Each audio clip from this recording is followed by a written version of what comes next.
Entrevistas, debates, os fatos que foram notícia na opinião de especialistas. Diálogo Mais, aos sábados, às 11h30 da manhã com Luiz Sucupira. Porque na Mais é melhor. Olá, você que acompanha a gente aqui pelo nosso Diálogo Mais, transmissão pela Mais FM, pela TV Mais e também pelo aplicativo Rádiosnet. Né? Bom, gente, o meu convidado de hoje é o professor Kelvin Felipe. A gente vem conversando já há mais de ano a respeito do que vai acontecer com a economia. E de vez em quando eu chamo para a gente confirmar as previsões. E eu tenho uma notícia boa e uma ruim para te dar, Kelvin. A boa é que você acertou praticamente tudo. A ruim é que você acertou. Que seja ruim para a gente é que você acertou. Então, para a economia, no caso. Mas a gente vai falar sobre isso rapidinho, pai bola. Eu vou rodar a vinheta para a gente começar o Diálogo Mais. Diálogo se constrói com informação e respeito. Um segundinho. Entrevistas, debates, os fatos que foram notícia na opinião de especialistas. Diálogo Mais, aos sábados, às 11h30 da manhã com Luiz Sucupira. Porque na Mais é melhor. Está começando Diálogo Mais, o programa de entrevistas e debates da Mais FM.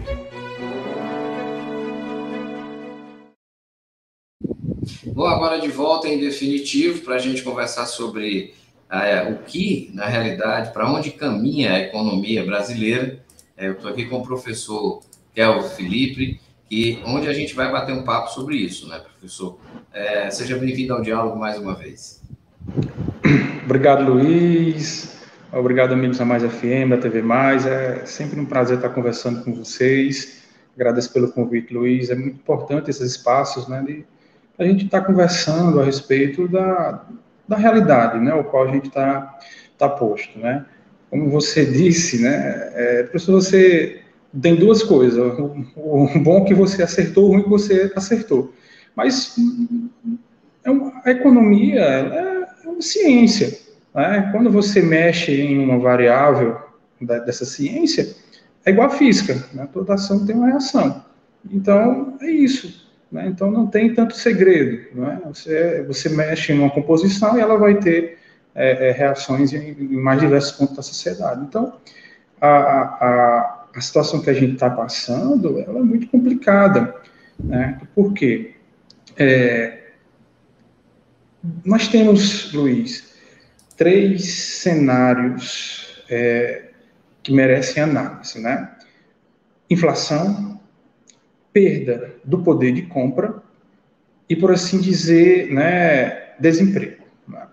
Então, quando você junta essas 3 variáveis, a realidade está aqui.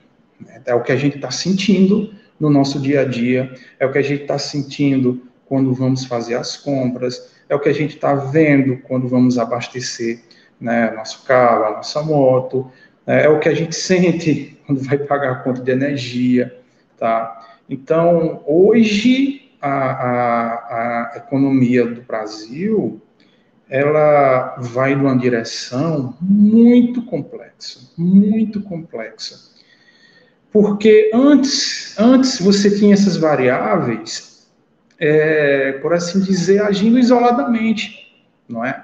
Então, você tinha uma inflação, mas uma inflação controlada, né? Você, no ano, você tinha uma perda do poder de compra, mas você recuperava no outro. Seria uma recomposição até real, quando o salário aumentava realmente, no sentido de taxa. Né? Hoje o aumento dele não é real, nós temos um ganho real no salário. Né? O ganho dele chega a ser nominal, ou seja, não é descontado as perdas inflacionárias. Né? Você tem também uma questão cambial muito forte, uma moeda muito desvalorizada do real. Então, assim, hoje, essas variáveis, elas estão postas ao mesmo tempo. Então, quando você tenta combater uma situação como, por exemplo, a inflação, e você, no caso, na análise, né, da política econômica, você aumenta a taxa de juros para combater a inflação, a gente pode até tentar entender por que é isso, você acaba prejudicando o consumo, não é? E quando você prejudica o consumo, você prejudica o crescimento de qualquer economia. Porque, Luiz, qualquer economia do mundo, ela se sustenta através do consumo.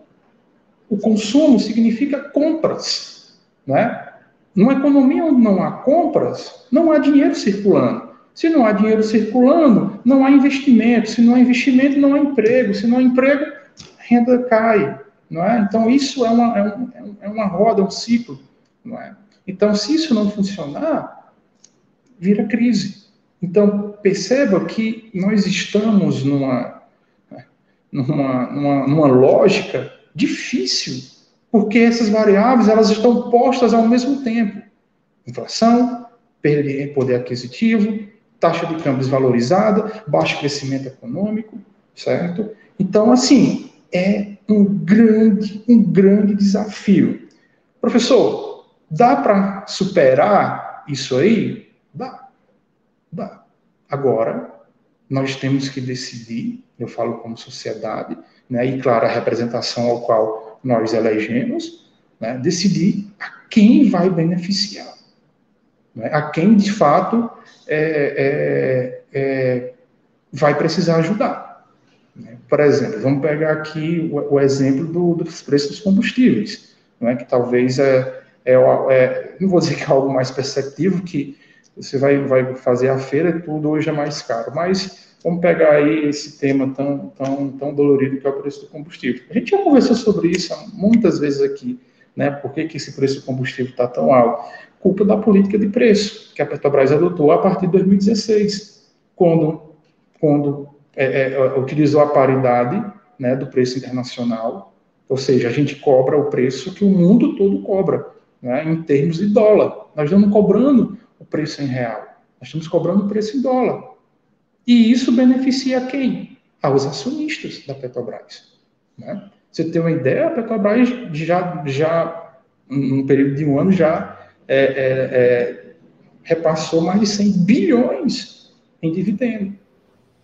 Certo? Enquanto a gente está pagando a gasolina a R$8, R$7,88 é R$8. Deixa eu só abrir um parênteses no que você está falando, porque se sustentava a ideia de que a Petrobras estava quebrada na gestão petista.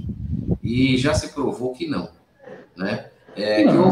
Que houve uma roubalheira enorme de trilhões, não existe. Sim. A Petrobras nem vale isso. Sim. Então, o que acontece? Simplesmente chegaram a criar uma situação que, na realidade, ela não existia, como ela não existiu e nem existe. O que existia é que a Petrobras, por conta de uma descoberta fantástica chamada pré-sal, ela fez investimentos, e é normal, mas ela sempre tinha liquidez para pagar as suas dívidas, ou seja, ela não estava quebrada, principalmente com o patrimônio que ela tinha e tem, chamado pré-sal. E aí, resultado da brincadeira, desmontaram as refinarias, inventaram essa história de Petrobras quebrada para, inclusive, alguns colegas meus jornalistas que hoje são acionistas minoritários da Petrobras e ganham dinheiro com isso e gostam desse negócio porque eles precisam disso, né? Se acionista precisa ter rentabilidade. Então, como você bem colocou, estão pagando horrores de dividendos e a grande maioria desses investidores é de fora do Brasil. Então, a Petrobras já pagou 2 vezes o que a Lava Jato disse que foi roubado em um ano. Então, como é que uma empresa dessa estaria quebrada? Ela não fez nada, ela diminuiu a refinaria, vendeu a sua distribuidora, né, praticamente privatizou alguns postos, né, distribuiu essa venda com algumas prefeituras, ou seja, não houve nenhum investimento praticamente na Petrobras, e a Petrobras cresceu, dando um lucro enorme, porque a produção de petróleo do pré-sal está todo dia aumentando. Então, ou seja, mais uma vez nos enganaram, inventaram uma história para pegar o besta, e está todo mundo pagando gasolina em dólar, ganhando em real. É aquilo que a gente já falou. Por exemplo, vamos aqui, um parênteses claro. Todo mundo quer ir para os Estados Unidos. Quero morar nos Estados Unidos. Tudo bem. Né? Lá as coisas são baratas. Não é que as coisas são baratas. Lá o dinheiro tem valor. É diferente. Por exemplo, a picanha lá custa 12, 15 dólares. Mas o americano ganha 1.800 dólares por mês, o salário mínimo lá. Então, 12 dólares em 1.800 dólares não é nada. Não é nada. Agora, R$120 em R$1.200 para se pagar numa picanha, pesa. É aquilo que a gente sempre falou, essa questão do que se chama a paridade burra. Porque hoje nós estamos pagando em dólar, o que deveríamos pagar em real, porque nós podemos produzir a nossa própria gasolina, refinar e distribuir. E isso ninguém entendeu, agora está sentindo na pele. E quase acabaram com o SUS por causa disso. Eu vivo dizendo isso, não me canso de repetir. Não, a quem salvou o SUS foi a Covid. Quem salvou o SUS foi uma doença, por incrível que pareça. Foi uma pandemia que salvou o SUS. Então, gente, eu queria entrar nesse assunto e puxar isso também, porque eu queria que você listasse para mim 3 erros, além desse primeiro, que na realidade o Bolsonaro herdou do Temer, né? Ninguém pode dizer que ele fez isso, mas ele herdou do Temer. E outros 2, os 3 erros, na minha opinião, que você imagina que deixaram a economia brasileira da forma que está.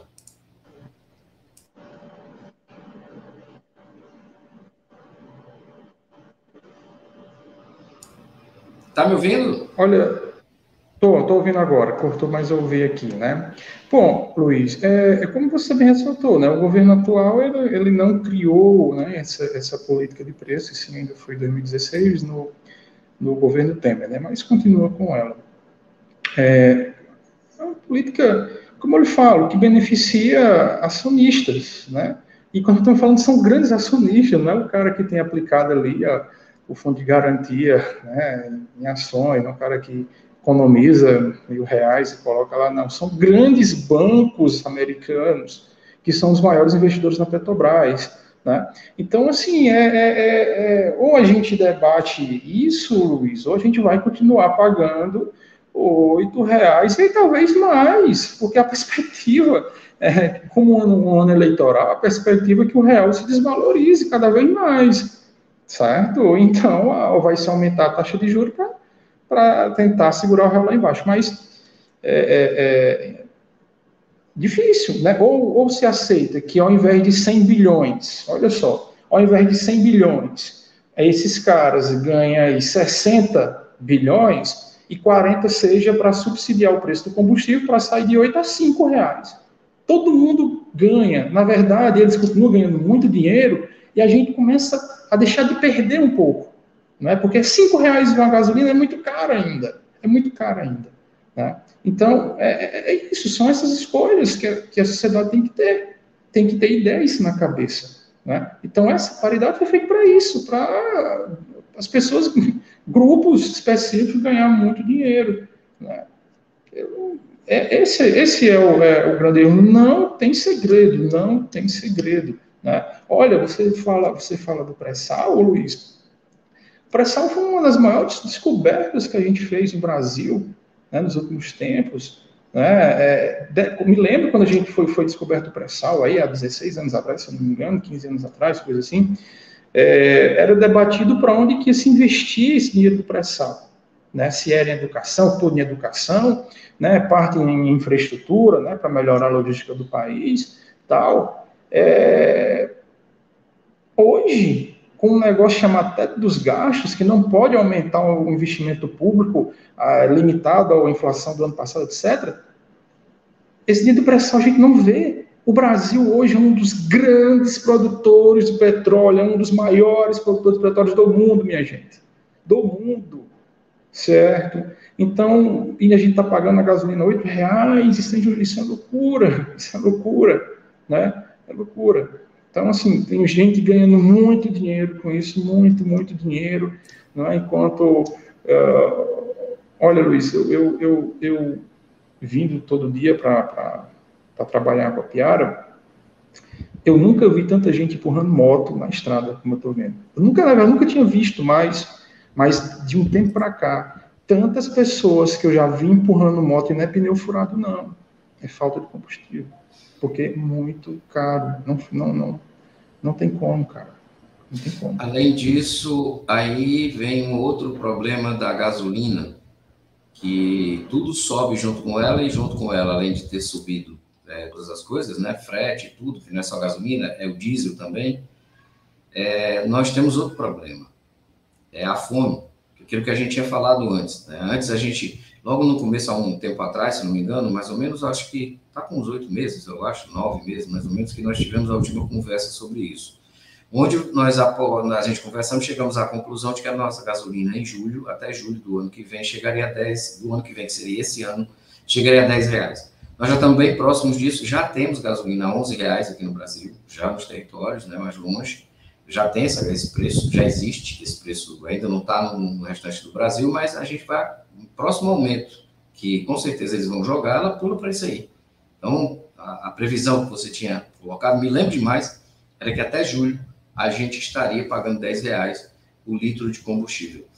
E se já está ruim para comer, né, por conta do combustível, que na minha opinião essa política é equivocada, e nós concordamos com isso, nós temos também, além desse fator, um outro fator, né, que apesar de estar sendo gerados postos de emprego, e a informalidade crescendo absurdamente, o valor do dinheiro não existe, então você não consegue mais comprar o mesmo que você comprava antes, né? O que é absurdo.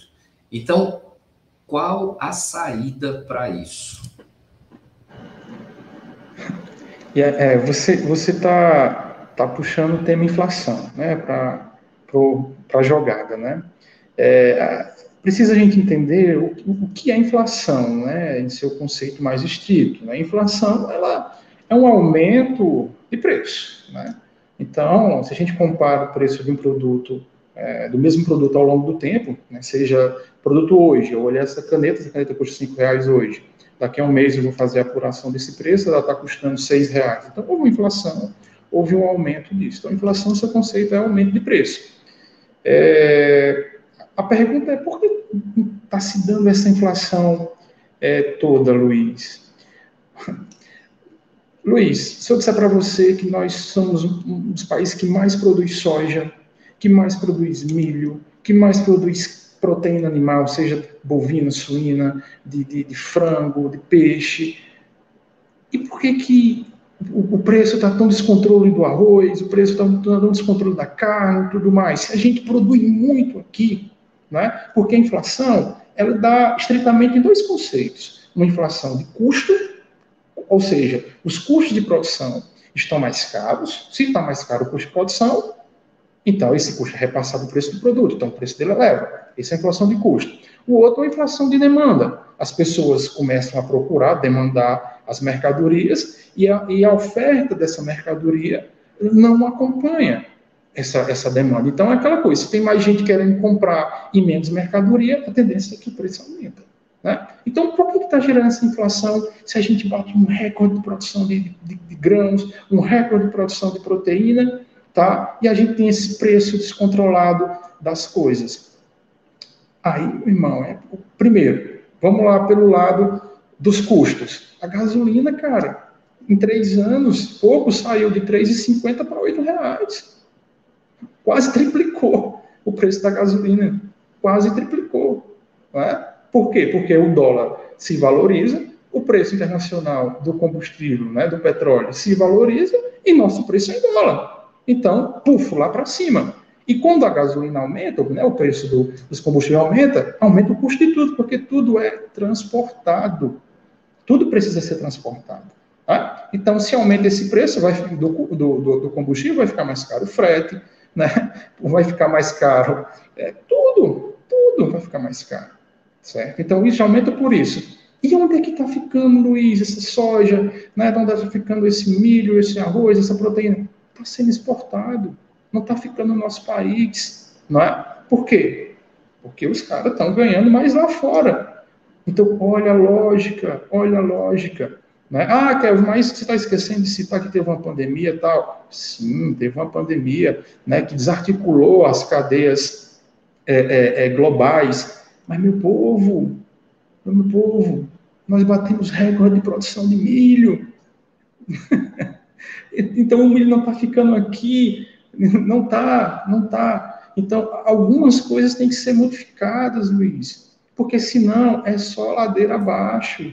Se não fizer uma intervenção, eu não estou falando aqui, não é de taxação, não é de nada, esse cara aí quer taxar. Não, cara, você pode, olha, simplesmente, se eu fosse o presidente do BNDES, dizer, olha, então vamos fazer o seguinte, eu vou criar uma linha de crédito aqui de tantos bilhões para você produzir, produtor. Se você quiser essa linha de crédito a juros subsidiado, essa produção vai ter que ficar no Brasil. Essa produção aqui não pode. Qualquer outra produção, de qualquer outro banco que você pegar, né, de dinheiro emprestado, você pode exportar, tocar fogo, fazer o que você quiser. Mas esse dinheiro, essa linha de crédito específica aqui, é para a produção destinada internamente. Só aí você já começaria a aumentar a oferta interna e começar a baixar os preços. E se nada for feito lá do combustível também, não vai adiantar nada. Seria essa a situação que hoje a gente vive, que é relacionada a os pobres ficaram mais pobres e os ricos ficaram mais ricos? Isso. Concentração. Né? Em crises, a concentração ela é rápida. Ela é rápida, não é? Porque quem detém o capital, Luiz, olha os nossos juros hoje, né, que nós temos, e a tendência é que aumente, ela vai impossibilitar o microempreendedor de pegar dinheiro emprestado para empreender, porque vai ficar difícil dele conseguir pagar com a taxa de rentabilidade dele, certo? Quem já é grande, não. Já tem seu estoque de capital, faz seus reinvestimentos, sem precisar correr para o banco, né? E aí, porque o banco vai começar a cobrar, já está cobrando taxa de juros alta, então ele não precisa correr. Então, ele consegue continuar no mercado, mas o pequeno que precisa de capital de giro, né, que precisa subsidiar uma folha de pagamento, que o dinheiro não entrou no mês. Lembre-se que nós estamos... Luiz, olha, eu vou dar um dado aqui para vocês, meu povo. O Brasil está com... O trabalhador brasileiro está com uma das menores rendas dos últimos 15 anos. O trabalhador brasileiro está trabalhando e está ganhando menos. Por quê? Porque ele está começando a aceitar qualquer salário para trabalhar, para ter renda, para viver, né? Então, se o dinheiro é pouco, olha a lógica do consumo, meu povo, nós tem que ter consumo, para você consumir tem que ter dinheiro, certo? Então, quanto mais restringir o salário, né, os salários mais encolherem, menor vai ser o consumo. Novamente, menor consumo, né, as empresas vão começar a sentir. Olha o comércio varejista, vai no centro, conversa com o empresariado, sente como está a dinâmica econômica, certo? Nós temos que consertar isso, Luiz. É um dos menores níveis de investimento da história, seja do setor público, seja do setor privado, não é? Então, nós temos que consertar isso. Deixa eu te perguntar uma outra coisa agora aqui que me ocorreu. A gente conversou, estou me lembrando da conversa da gente, que é sempre muito interessante quando atualizar os dados, né? Vocês olham aqui, vou começar a rir das coisas. A primeira delas foi a questão do gás de cozinha. Na época, a gente tinha comentado, você disse para mim, anota aí, Luiz, que esse gás de cozinha não termina o primeiro trimestre do ano a menos de, sem passar de R$100. E será o caos. Será o caos para as famílias, nós vamos ter mais gente consumindo lenha. Quando eu vi a notícia, se eu disser que a primeira pessoa que eu me lembrei foi de você, quando eu vi a notícia de que hoje nós estamos consumindo 7% a mais de lenha do que de gás, tá? Inclusive eu publiquei essa notícia no site da Mais FM, você está aqui ouvindo a gente, pela maisfm.com, pelo portal, né, maisfm.com, pela Rádio Mais FM, 106.1, também pelo Radiosnet, né, e pela TV Mais. Então, você que acompanhou, está acompanhando a gente pelo site, a gente vem publicando várias informações sobre isso, essa foi uma delas. E essa eu me lembrei de ti, porque eu disse, o Kelvin, infelizmente, acertou mais uma, né? Ou seja, deu chabu na história. Aí, para completar a confusão, além do gás, a gente tem uma outra situação que eu considero também bem grave. Os planos de saúde e os remédios que começaram a subir. Isso realmente foi um problema muito sério. Aí você imagina, tudo está virando contra o pessoal da pobreza. A pobreza ficando cada vez mais pobre e limitada. Ou seja, se sobrava mesmo o salário, está sobrando agora muito mais do que dias. Realmente a coisa está ficando bem complicada, bem difícil, né? E aí? Vamos lá. Gasolina cara, gás de cozinha absurdo, o pessoal consumindo lenha, a fome chegando, a fome já presente na mesa de muita gente, as pessoas escolhendo o que vão comprar. Eu tinha comentado que o Bolsonaro cairia pela economia, não pelas fake news ou pelo STF, mas tudo indica que vai derrubar o Bolsonaro é a economia. O que é que você acha disso? Olha, Luiz,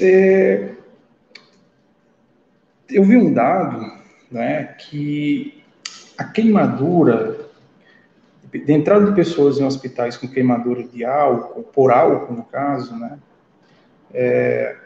aumentou consideravelmente. Por quê? Porque as pessoas estão inventando tudo para cozinhar com o preço do gás, da forma que está, R$130, R$126 o botijão de gás. Tá? Então, é difícil, cara. É difícil dizer que essa política é certa, não é? Se essa política é certa. Assim, eu acho assim, se você estiver ganhando dinheiro com isso, tá? Você tem um porquê de defender essa política, não é? Então você está ganhando dinheiro com isso, ponto. Né? Igual o cara que é empregado na prefeitura vai defender o prefeito. Isso aí é do jogo, como se diz. Né? Pode o cara estar fazendo uma coisa totalmente errada e que vai defender porque ele está ganhando com isso. Agora, nós, sociedade, que não temos nada a ver com nada, está levando uma pancada dessa todo dia e continuar a acreditar, tem que ter saída, Luiz, tem que ter saída.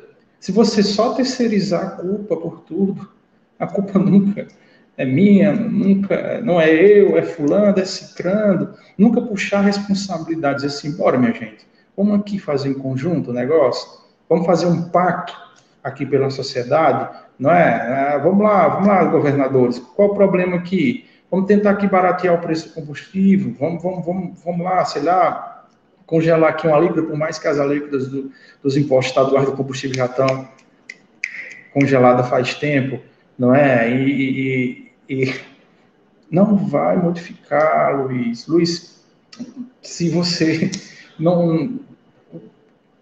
Remédio, por que remédio está tão caro, Luiz? Porque a química fina do negócio é importada em dólar, custa dólar. Se o dólar aumenta, o preço dos remédios vão aumentar, certo? Nós estamos, Luiz, em resumo, nós estamos precisando, o país está precisando de um pacto federativo de verdade, que todos possam sentar à mesa, não é? E ver onde vai contribuir para o bem do povo. Porque se não, Luiz, se continuar só um grupo a ganhar dinheiro, não vai dar certo. Eu falo um grupo, eu falo, como no caso do combustível, só os acionistas ganharam muito dinheiro com isso, e o povo pagando R$8 no preço da gasolina, pagando R$126 no preço do botijão. Que caminho vamos ter essa sociedade, Luiz? Se o trabalhador continuar cada vez mais, receber cada vez menos, onde vamos parar? Que caminho é esse? Luiz, se a gente continuar a incentivar a informalidade desse país, vamos dar um passo no futuro. Vamos todo mundo aqui, os amigos que estão ouvindo aqui, estão assistindo. Vamos dar um passo para o futuro. Imagina o Brasil daqui a 30 anos. Não vou botar muito não, 30 anos. Hoje o retrato do Brasil o número de carteira assinada caiu drasticamente nesse país. E carteira assinada significa segurança social. Significa que você poderá, quando chegar a um determinado nível de contribuição e idade, se aposentar. Ou seja, nesse país não se contribui quase mais para o INSS, certo? Então, as pessoas no futuro vão chegar com seus 60, 70, 80 anos e não vão se aposentar porque não tem carteira assinada. E vai ser um caos social, porque o que o idoso mais precisa lá no futuro, claro, falando do apoio familiar, é de medicamentos, porque a saúde começa a ficar mais né, por assim dizer, um pouco mais dramática, então precisa ter medicamento, e vai ter com qual dinheiro? Se ele já não serve mais para o mercado, ele não vai conseguir mais emprego, e não vai ter um salário de seguridade social. Olha que país nós vamos ter, imagina. Então, nós, Luiz, precisamos de um pacto, né, de conversar com todos os entes, seja prefeito, seja governador, seja deputados federais, estaduais, e pensar o Brasil. É dramático a situação do nosso país. Você fala, o Bolsonaro não vai cair por causa da economia. Eu não sei, se a gente olha as pesquisas eleitorais, com tudo isso, né, ainda tem muito voto. Né? Ainda tem muito voto. Ou seja, as pessoas estão dizendo que está certo, isso está certo, né? Sem reflexão nenhuma, sem debater nada. Então, assim, eu fico preocupado, porque o ser humano, ele tem uma questão do imediatismo, né?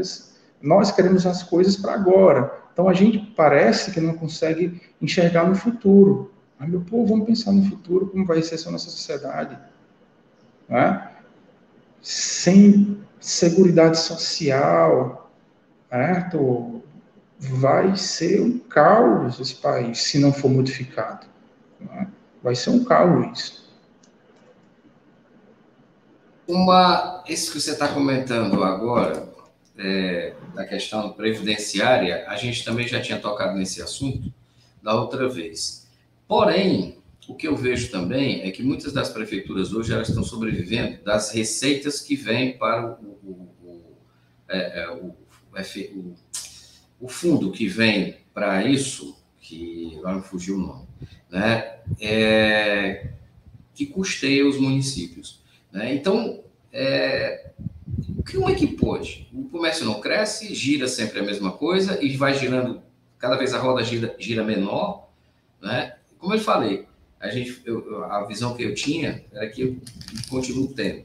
O Bolsonaro vai perder essa eleição, não é por outra coisa. É porque a quantidade de ricos nesse país, as pessoas que ganharam dinheiro, é muito menor do que a quantidade de pobres. E o pobre não vai mais cair na armadilha de votar em Bolsonaro. Né? Cair na história de votar em Bolsonaro porque está sentindo na pele e na barriga. Né? A outra coisa que também acontece com relação ao Bolsonaro, que muita gente acha, é o seguinte, como eu disse, essa guerra dele com o STF, com tudo, na realidade tem outro sentido, é outra finalidade, que não tem nada a ver com economia, não tem nada a ver com recuperar poder de compra das pessoas. Poderia estar preocupado com isso, mas não está, não. A reforma do Bolsa Família, que é esse Auxílio Brasil que ele criou, na realidade, foi bom para o Lula, porque as pessoas entenderam que isso aí, na realidade, foi só um puxadinho eleitoral, e não colou, não pegou, não deu certo para ele. O que é que as pessoas querem? Querem perspectiva, é o que você bem colocou, as pessoas querem ter uma saída, elas não estão conseguindo enxergar isso.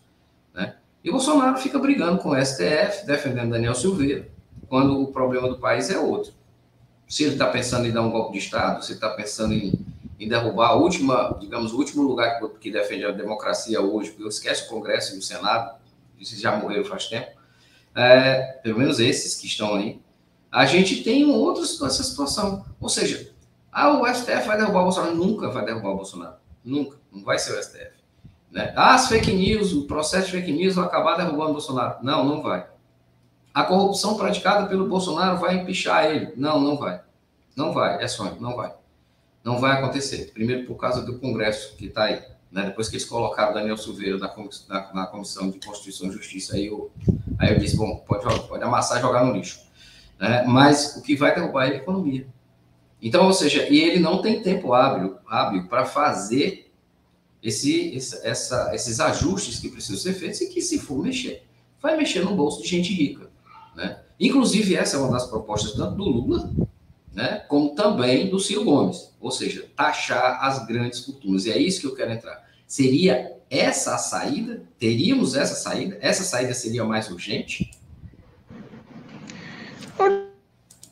Seria uma saída, né? Nós temos aí várias saídas, né? A primeira é uma saída essa questão. Meu povo, né? Quando fala assim grande fortuna, não se preocupe não. Quem ganha 30 mil reais, 40 mil reais, 50 mil reais, isso aí não é grande fortuna. Fala coisa de milhões, não é? É bancos. Não é isso que quando falo, né? São bancos que ganham, distribuem dividendos e não pagam quase nada de imposto nisso. Né? Eu acho que a primeira coisa, aliás, é tanta coisa que tem que ser feita em conjunto que assim, não tem nenhum primeiro passo, segundo passo. Mas eu acho que tem que reequilibrar o consumo, Luiz, o consumo das famílias, porque é a base. Luiz, eu vi um dado. 77% das famílias brasileiras estão endividadas. Endividada significa que ela não vai mais aumentar o consumo. Ela vai consumir o que está consumindo agora. Agora. Então, se você não aumenta consumo, novamente, não compra. Se não compra, não precisa mais produzir mercadoria. Se não produz mais mercadoria, não tem emprego. E aí tá. Olha só, foi adiantado agora o saque do FGTS, né? A estimativa inicial era que movimentasse aí bilhões na economia, em consumo, que girasse a roda. Luiz, fizeram uma pesquisa, perguntaram para as pessoas, para que você vai, onde é que você vai investir esse seu FGTS? Não, vou reformar uma casa, né? Não, vou ali fazer uma viagem, né? Vou comprar umas coisinhas, não. Pagar dívida. Pagar dívida. Ou seja, não vai entrar na economia real. Não vai movimentar. O cara não vai lá no centro comercial comprar uma roupa. O cara não vai na loja de material de construção comprar um cimento para fazer uma reforma. Ele vai pagar dívida para banco. Né? Então, nós temos que estruturar isso. Porque senão nada vai adiantar. Nada vai adiantar. Né? Então perceba que tem muitas coisas, mas como você bem falou, enquanto ficar dizendo o comunismo, olha o comunista, olha o voto impresso, agora não é mais voto impresso, agora é outra viagem já, não é? Não, esse país não funciona. Luiz, 2 dados. O Brasil da projeção da ONU, em termos de crescimento esse ano, o Brasil está na lanterna do mundo, certo? Na projeção de desemprego feito pelo FMI, o Brasil é o 9º país pior, né? Pior, o ranking começa do que é o mais pior, certo? O Brasil está em 9º lugar. Então, nós estamos nas piores posições do desemprego e nas piores posições do crescimento econômico. E a principal pauta é comunismo, voto impresso. Não vai dar certo, não está dando certo. E não vai dar certo. Tem que ser debatido com seriedade, com honestidade, colocando o povo, Luiz, na jogada. Senão vai continuar. Vai continuar o povo se queimando com álcool, vai continuar para fazer comida, vai se continuar queimando com lenha, com carvão, certo? Fome, fila do osso, cara, fila do osso. E, Luiz, eu vi em Iguatu um supermercado vendendo osso. Eu vi em Iguatu, não é história não. Tava lá, R$12 o quilo do osso, R$12 um quilo de osso. Esse é o retrato atual. Não falo isso com satisfação nunca. Não, nem eu. Já vi, realmente é apavorante. Eu vi apavorante. Eu senti. Quando eu vi aquilo doeu. Aquilo doeu. Né? E veio logo na cabeça, quando disseram assim, o Brasil, vamos votar em não sei quem, porque senão vai virar uma Venezuela. Pô, cara, vendendo osso a R$12. A Venezuela agora é aqui. A Venezuela é aqui, minha gente. Pelo menos lá a gasolina Estão se queimando com álcool. E exatamente. A diferença é que a gasolina lá pelo menos é barata, aqui é caro. Vou pôr o rápido intervalo, rapidinho, a gente volta já. 1 minutinho, a gente vai voltar. Esse papo tá bom, vamos voltar. Você por dentro dos fatos que foram notícia. Diálogo Mais, com Luiz Sucupira. Bom, a gente falou, a gente era rápido, voltou já, estamos de volta. E eu queria puxar um outro assunto aqui para a gente fechar, já começando o processo já da gente fechar esse bloco. O que é que vem por aí, professor? O que é que o brasileiro pode anotar no caderninho que até o fim do ano ainda pode acontecer? Vamos abrir agora o tarô da economia, né? Que se você tivesse uma tenda de tarô, estava ganhando muito dinheiro com isso, porque até agora a gente tem, sempre, desde que eu comecei as entrevistas contigo, a gente sempre vê que a tua análise sempre é muito bem feita. O que é que diz o tarô da economia? O que é que ele está falando para a gente até o final desse ano? Aperta o cinto, minha gente, aperta o cinto, viu? Que o negócio não é fácil, né? Vamos lá, nós estamos no ano eleitoral, né? Ano eleitoral, por si só, as especulações, elas acontecem, isso já mexe com as variáveis macroeconômicas, né? Junte essa especulação ao aumento do dólar, né? O dólar vai ficar mais caro. Se a gente continuar com a política de preço da Petrobras, eu acredito fortemente que vamos continuar com a política de preço, não é? E dado as estabilidades internacionais, o combustível vai aumentar, certo? A gasolina vai aumentar, certo? Com a inflação, aí gasolina aumenta, pode anotar aí, gasolina aumenta. Como a inflação ela é persistente a mais de 2 dígitos, 10%, 11%, certo? E o governo não consegue, né, viabilizar no curto prazo a oferta, porque assim, a inflação é uma inflação alimentada pelo custo, como eu falei, do aumento do combustível, mas alimentado pela demanda, né, o aumento da demanda, onde a oferta não acompanha isso, né?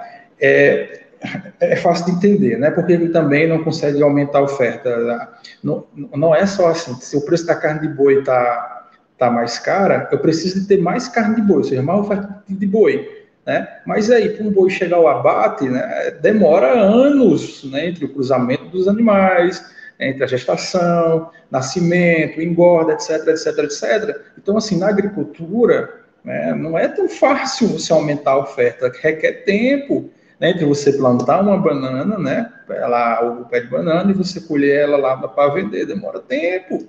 Então, a inflação ela não consegue reduzir no curto prazo. E isso vai ter que aumentar juros. O governo irá aumentar a taxa Selic, pode ter certeza. E qual é a consequência desse aumento? Por que ele aumenta juros para controlar a inflação?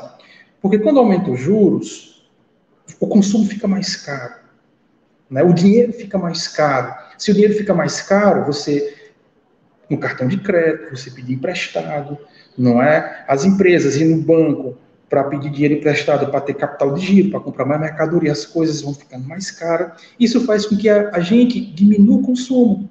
Então, o instrumento hoje que o governo utiliza-se para controlar a inflação é aumento de juros, certo? Então, aumentou os juros, tudo vai ficar mais caro. E os investimentos diminuem, o emprego não aumenta. Então, o cenário, meu povo, é gasolina mais cara, juros mais caros, ou seja, vai ficar mais caro você comprar um carro financiado, uma casa financiada, tá? Os juros no cartão de crédito, porventura você atrasar o pagamento, vai aumentar, que já é imoral os juros hoje, né, do rotativo do cartão. Tem instituições, Luiz, que cobram 800% ao ano, 800% ao ano. Instituições famosas. Patrocina grandes times de Série A do Brasil. Então, gasolina cara, juros mais altos, a inflação talvez dê uma reduzida por causa, né, desses dois primeiros componentes, né, pelo simplesmente dos juros vai conseguir parar, mas com os juros mais altos, caem os investimentos, se cai investimento, desemprego vai aumentar, certo? E perda no poder de compra. Então, assim, Luiz, eu quero estar extremamente errado. Extremamente errado. Eu quero errar. De fato. Porque o cenário não é bom para o segundo semestre do Brasil. Bom, e para completar essa tua visão aí, querendo lembrar as pessoas que sempre defenderam que tudo tinha que ser privatizado nesse país, porque privatizado teríamos mais investimentos, etc. e tal, nós estamos correndo o risco de confirmar mais uma vez que quem investe realmente no desenvolvimento e na retomada do crescimento é o governo, é dinheiro público, tá? Então, todas as grandes economias que entraram em recessão ou que passaram por momentos difíceis, todas, sem nenhuma exceção, inclusive a americana, o dinheiro público foi quem salvou as empresas e foi quem salvou, obviamente, os CNPJs, e para salvar também, por consequência, os CPFs, né, que é chamados o MTE, que é o pessoal do trabalho e emprego. Então, a gente tem essa situação. Então, você que é daquela turma que acha que tudo privatizado é o que presta, quero te lembrar só de um detalhe recente, chamada Enel, tá? 25% no aumento da conta de energia, e ela não conseguiu até agora justificar por quê, tá bom? E mais um outro detalhe que eu quero te deixar, você que é defensor do liberalismo escrachado, tá? Certo? Se privatizarem a Eletrobras, porque o Porto de Santo foi privatizado, vírgula, ele foi vendido para os chineses. A Enel é uma estatal italiana. Os poços de petróleo que foram vendidos com algumas nossas perfuratrizes, né, para petróleo, para captar no pré-sal com profundidade, foram vendidos para estatais norueguesas. Nenhuma empresa privada comprou. Nada grande no Brasil. E não compra.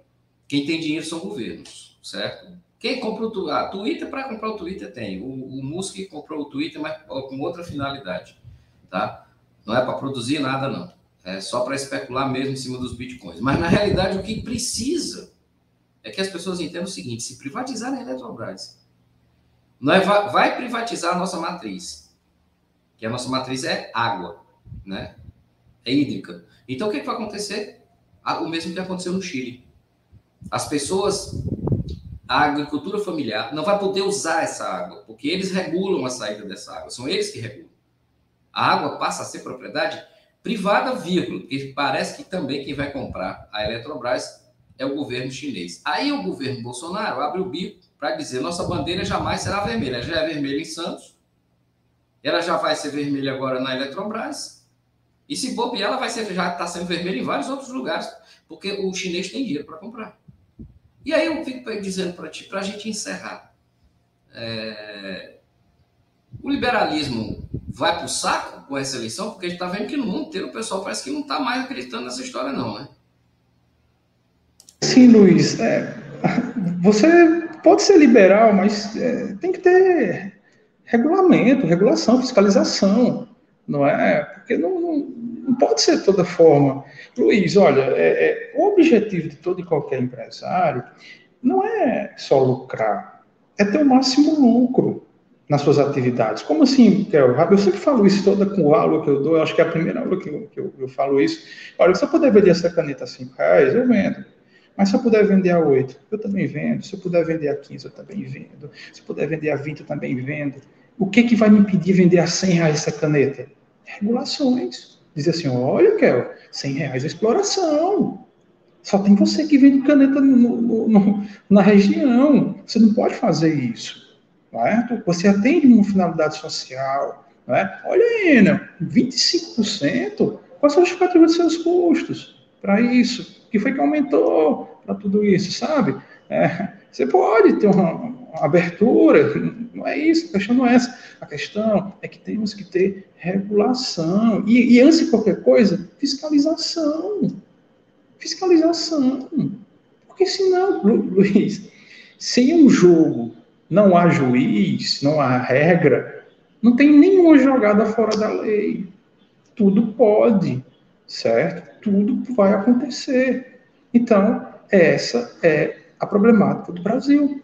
A gente precisa de regulação, de fiscalização, que as coisas senão as coisas vão desandar, que já estão desandando. Olha, o governo federal, o governo, né, do Bolsonaro, ele no ano passado, ele retirou por 3 meses o imposto federal sobre os combustíveis. A alíquota dele congelou, tirou, na verdade.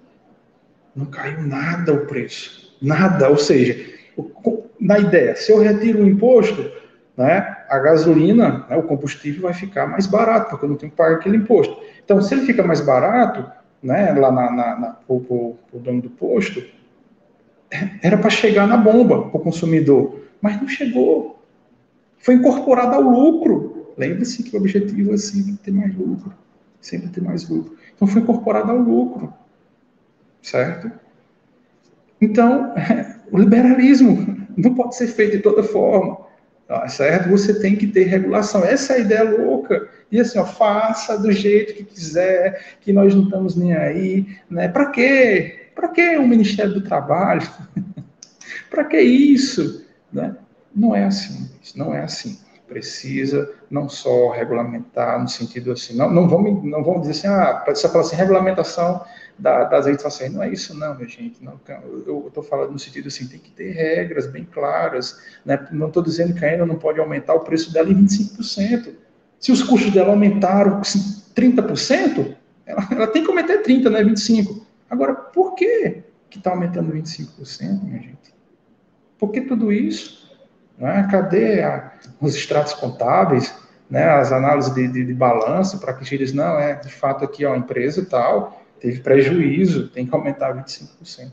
Então precisa de regulamentações, precisa de fiscalizações, porque senão fica sem dono, como se diz. Bom, é isso aí. Eu quero te agradecer mais uma vez pela participação, pelo bate-papo sempre muito bom a respeito da nossa economia. E agora eu entro na torcida para, se Deus quiser, tomar a Deus que essas previsões não ocorram, porque se elas ocorrerem vai ser bem pior do que já está. Né? Mas tudo indica que é esse o caminho que nós vamos ter. Vamos chegar na eleição deste ano mais pobres, mais tristes, mas com alguma esperança de, trocando esse cara que está aí, a gente consiga realmente fazer, como eu disse, eu não vou dizer se é A, B, C ou D, mas que ele precisa sair e que outro precisa entrar para corrigir tudo isso, alguém voltar para o social, porque o que esse país precisa primeiro é organizar a casa que ficou toda bagunçada e muita gente passando fome e necessidade por erros de um liberalismo descontrolado, como você bem colocou, sem fiscalização. Ou seja, tocar o barata voa, quem ficar embaixo, quem for o último a sair, apaga a luz. É isso que aconteceu. Bom, todas as considerações finais para a gente fechar esse diálogo mais aqui da Mais FM, de Casa Nova, né? Mais FM, TV maisfm.com, nosso portal e o aplicativo Radiosnet. Olha, Luiz, só agradecer, né, a você novamente pela oportunidade de estar conversando, né, sobre economia. Eu adoro, né, porque é uma oportunidade de a gente apresentar mais, né, para o público, para as pessoas entenderem, né, essas coisas tão difíceis, né, por que está acontecendo isso comigo, por que as coisas estão subindo e tudo mais. Então, é uma oportunidade interessante, né, de conversar. O seu programa tem muita audiência, certo? E no mais é pedir às pessoas que reflitam, avaliem, né, a situação que a gente está e escute cada candidato. Esse ano nós temos uma oportunidade, né, de continuar com esse modelo, se é isso mesmo, se as pessoas quiserem, isso é democracia, né, ponto. Mas se acharem que não é um modelo ajustado, né, que tem pessoas que têm propostas melhores, né, das situações, né, enfim, esse ano eu acho que ele é o ano, né, ele é oportuno para que a gente possa mudar ou continuar. Isso é democracia, Luiz. Pois é, ou a gente muda ou mudam a gente, né? É isso aí, gente. Muito obrigado, professor. Obrigado a todos vocês. Esse foi o Diálogo desta semana. Eu sou Luiz Sucupira. Diálogo se constrói com informação e respeito. Até semana que vem. Você ouviu Diálogo Mais, com Luiz Sucupira.